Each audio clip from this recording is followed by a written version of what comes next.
Bonsoir à toutes et à tous. Bienvenue à ce journal. Les points qui dominent l'actualité. Le président de la République passe à l'offensive en installant les 9 membres du CEP au Palais national ce mardi, malgré le report de leur prestation de serment par la Cour de cassation.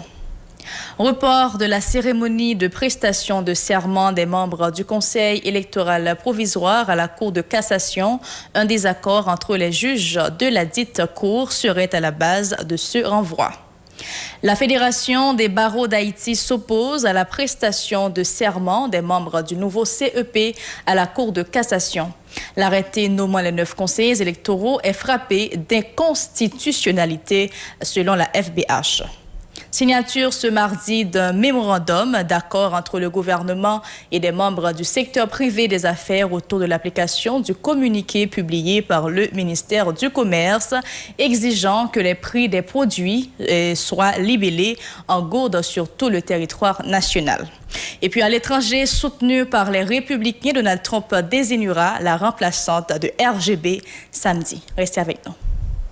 Si vous jugez que cette vidéo est intéressante, n'hésitez pas à liker et partager la vidéo. Et surtout, n'oubliez pas de vous abonner à cette chaîne et activer la cloche de notification pour ne pas louper aucune de nos vidéos. Merci de rester des nôtres. Voici le développement du journal, Madame, Monsieur. Le chef de l'État fonce droit au but en installant les 9 membres du Conseil électoral provisoire au cours d'une cérémonie au Palais national ce mardi, en dépit du renvoi de la cérémonie de prestation de serment de ses conseillers devant la Cour de cassation.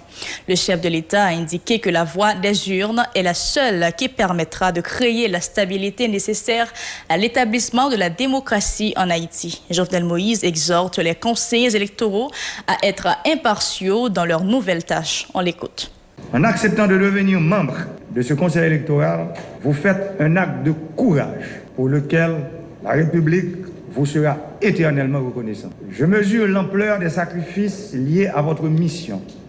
Dans la conjoncture actuelle, votre tâche sera délicate et même périlleuse. D'autres l'ont fait avant vous. Vous le faites aujourd'hui et d'autres le feront après vous. Au moment où le discrédit est jeté sur l'ensemble de la classe politique et sur nos institutions démocratiques, vous devez vous attendre aussi à être calomnié et contesté. Il est normal que l'installation de ce conseil électoral suscite de nombreux débats et prises de positions diverses. Mesdames, Messieurs, conseillères et conseillers, je sais que vous êtes tous et toutes impatients et impatientes de vous mettre au travail. Votre tâche ne sera pas facile. Vous avez la lourde mission de conduire le pays sur la voie du succès électoral. Je suis sûr que vous saurez vous montrer à la hauteur de la confiance de ceux qui vous ont confié la charge de les représenter au sein du Conseil électoral provisoire. Le devoir vous commande à être neutre, impartial et courageux dans les décisions que vous allez prendre. Vous ne serez pas exempt des velléités de plus d'un de vous corrompre et de tenter même de prendre des décisions à votre place. Je prends l'engagement solennel, en présence de tous ceux qui m'écoutent et qui me regardent, que l'exécutif ne va pas s'immiscer dans les décisions du Conseil électoral. Comme nous l'avons dit tantôt, la cérémonie de prestation de serment des membres du Conseil électoral provisoire n'a pas eu lieu comme prévu à la Cour de cassation. Un grand désaccord entre les juges de la dite Cour serait à la base de ce renvoi. La cérémonie avait à peine démarré quand certains juges ont choisi de se retirer de la cérémonie. La Fédération des barreaux d'Haïti s'oppose à la prestation de serment des membres du nouveau CEP à la Cour de cassation. L'arrêté nommant les 9 conseillers est frappé d'inconstitutionnalité selon la FBH, qui a adressé une correspondance au juge de la Cour de cassation. En effet, la Fédération des barreaux demande aux honorables juges de la dite Cour de surseoir à toute cérémonie de prestation de serment conformément à la Constitution. Prestation de serment ce mardi 22 septembre du protecteur du citoyen adjoint Amos Auguste à la Cour de cassation. Une cérémonie qui s'est déroulée en présence du protecteur du citoyen Renan Edoville et des responsables d'organisations de la société civile. Dans son discours, Maître Auguste a promis de soutenir la lutte pour le respect des droits des citoyens haïtiens aux côtés du responsable de l'OPC. Les propos d'Amos Auguste ont été recueillis par Wesley Bernard Jean-Baptiste et Joseph-Philippe François. L'une des principales attributions de l'OPC consiste à s'assurer du respect des normes minimales applicables en matière de justice et de détention en particulier. Malheureusement, le constat en matière du respect des garanties judiciaires est alarmant selon les données statistiques disponibles. Il y a lieu de souligner à votre attention, honorable magistrat, que la justice demeure un maillon incontournable en matière de la jouissance effective des droits fondamentaux. Toutefois, sans un pouvoir judiciaire fort, accessible et réellement indépendant, on ne parviendra jamais à l'établissement de l'état de droit dont nous rêvons tous. Dans cet esprit, et au regard des orientations stratégiques de l'OPC,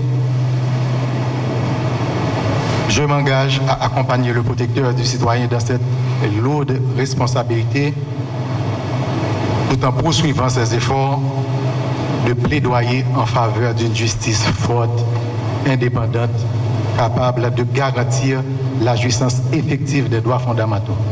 Cela se fera certainement dans le cadre d'une collaboration harmonieuse. Honorables magistrats, mesdames, messieurs, distingués invités, je vous donne la garantie que je me mettrai à la hauteur de mes responsabilités. Signature ce mardi d'un mémorandum d'accord entre le gouvernement haïtien et le secteur privé des affaires relatif à l'application des mesures d'affichage des prix des produits en gourde sur tout le territoire national. Prenant la parole pour l'occasion, le Premier ministre Joseph Jout a indiqué que cet accord vise à renforcer des secteurs vitaux de l'économie haïtienne, mais également de limiter le financement monétaire. Le chef du gouvernement précise que cet accord est le fruit de plusieurs dialogues entre le gouvernement et le secteur privé des affaires. De son côté, le représentant du secteur privé des affaires, Franz Bernard Krahn, salue la justesse de la démarche, déclarant que la monnaie nationale doit avoir la primauté sur le territoire. Franz Bernard Krahn promet que le secteur auquel il appartient va travailler conjointement avec le gouvernement afin de favoriser la stabilité du taux de change. Dossier santé à présent, Madame, Monsieur. Le ministère de la Santé publique et de la population MSPP, en partenariat avec le Fonds des Nations Unies pour l'enfance UNICEF, a lancé ce mardi 2 journées de réflexion à Pétionville autour de la deuxième phase de la campagne de communication en réponse à la COVID-19. À travers cet atelier, les organisateurs évaluent les premières stratégies de communication afin d'apporter les modifications nécessaires dans le cadre de la lutte contre la pandémie, selon le docteur Lauré Adrien. Pour le directeur général du MSPP, docteur Lauré Adrien, cet atelier permettra de se préparer pour affronter la deuxième phase de la maladie. Docteur Lauré Adrien était au micro de Rouven Saint-Phare et David. Merci, nous écoutons. Jean nous le dit là, son atelier de planification de nouvelles stratégies de communication que nous supposons mettre en place pour nous attaquer cette deuxième phase épidémie. Je dis bien, là, je dis deuxième phase, il faut qu'on va comprendre que je parlé de première phase et puis on a une deuxième phase. Nous reconnaissons que après 6 mois environ, donc que l'épidémie est arrivée dans le monde, si nous sommes capables de dire comme ça, il y a des changements qui sont faits, il y a des avancées qui sont faites, il y a toutes de nouvelles données par rapport à la maladie. Donc en Haïti, nous voyons que entre les maladies qui sont arrivées en Haïti en mars 2020, par rapport à Konya, tu as gagné toute une stratégie de communication. Donc c'est pour ça, avec partenaires nous, pile partenaire, particulièrement l'UNICEF, qui est partenaire privilégié ministère en termes de communication sur l'affaire coronavirus, sur l'affaire Covid là. Atelier de 2 jours, ça, il va permettre que spécialistes en communication réfléchir sur nouvelles formes de communication pour nous gagner par rapport à la maladie qu'on y a là. De son côté, le représentant de l'UNICEF en Haïti, Bruno Maes, a félicité le gouvernement haïtien pour sa gestion de la pandémie. Plus de 5 millions d'Haïtiens ont été directement touchés par les messages de sensibilisation contre la COVID-19. 13 millions d'Haïtiens sont sensibilisés sur les réseaux sociaux et 10 000 points de lavage ont été également installés dans le pays, entre autres, a souligné M. Maes au micro de Rouven Saint-Fort et David Mercius. Tout d'abord, je dois, au nom de l'UNICEF, féliciter le gouvernement de la République d'Haïti pour tout l'engagement et les efforts qui ont été déployés, particulièrement en termes de communication et de prévention au niveau de la population. Deuxièmement, je voudrais reconnaître tout le leadership du ministère de la Santé publique et de la population et le leadership de son Excellence, le directeur général, si présent ici à l'atelier. Je pense qu'il faut reconnaître aussi l'importance du partenariat qui a permis, depuis l'identification des premiers cas au mois de mars 2020, un partenariat important dans le domaine de la communication. Les institutions gouvernementales, les organisations non gouvernementales, les associations de la société civile, les institutions religieuses et vous, les médias.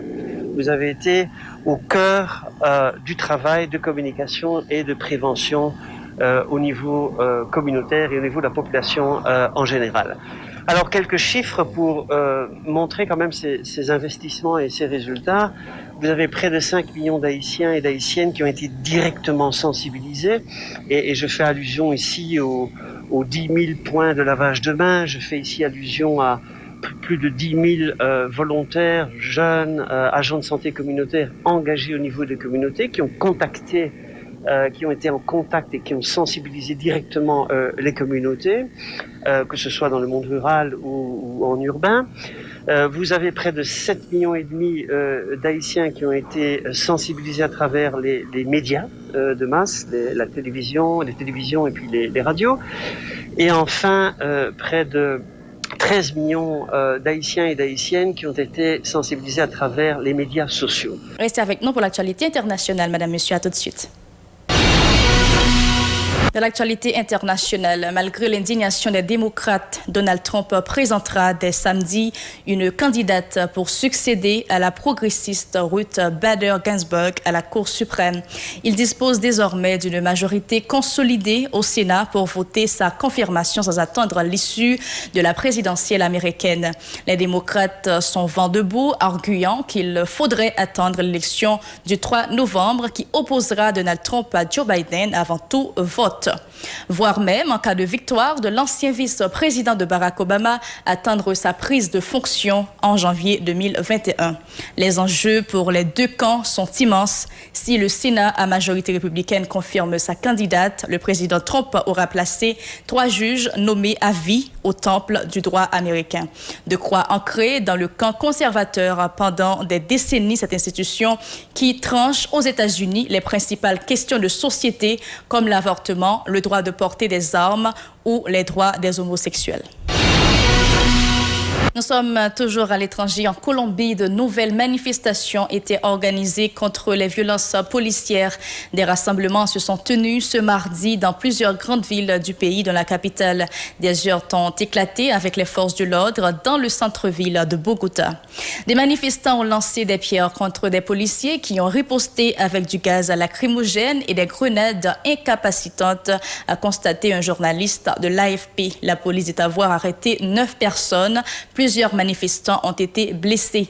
Cette mobilisation fait suite à la mort d'un ingénieur le 9 septembre. Il a été victime de violences policières.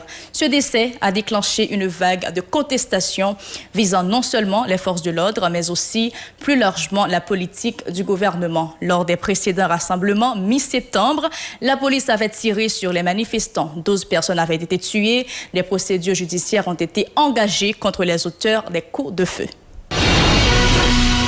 C'est la fin de ce journal. Merci de l'avoir suivi. Je vous invite à nous suivre sur Facebook, Twitter, Instagram, YouTube et radiotélépacifique.com ou sur Télé Haïti chaîne 54 et Canal+, chaîne 182. Bonne suite de programmation sur la télévision Pacifique.